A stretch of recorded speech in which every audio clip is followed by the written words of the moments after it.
Сәлем достар, сіздермен Алтынай каркадеден жасалатын сусын дайындап үйретемін. Бұл өте пайдалы, қарапайым және оңай әрі тез дайындалады. Видеоны соңына дейін көріңіздер. Подписка, лайк және комментарий күтемін. Алдымен құрғатылған каркаде қажет. Бұл кез келген дүкен немесе базарларда болады. Бір уыс каркадені салып отқа қоямыз.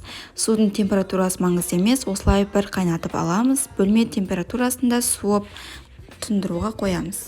Маған керек бөлігін көз мөлшерінде сүзгіштен өткізіп қойдым, және де бізге апельсиннің жарты бөлігі және жалбыз керек. Дәмі керемет, иісі мүңкіп тұруы үшін көз мөлшерімен шекер мен су қажет. Осылай кезегімен сусын дайындауға кірісеміз.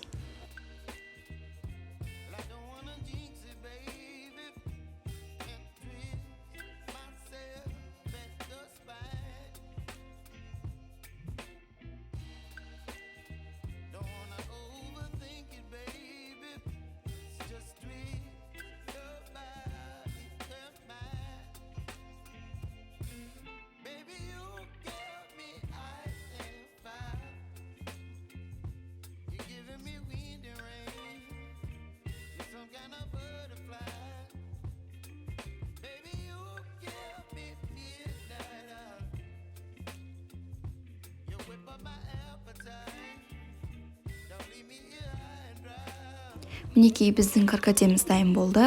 Бәрін бірге ішіндегі шекер ергенше араластырып, балаларға ұсыныңыз. Оларға ұнауы сөзсіз. Каналыма жазылуды ұмытпаңыздар. Сіздермен бірге болған Алтынай.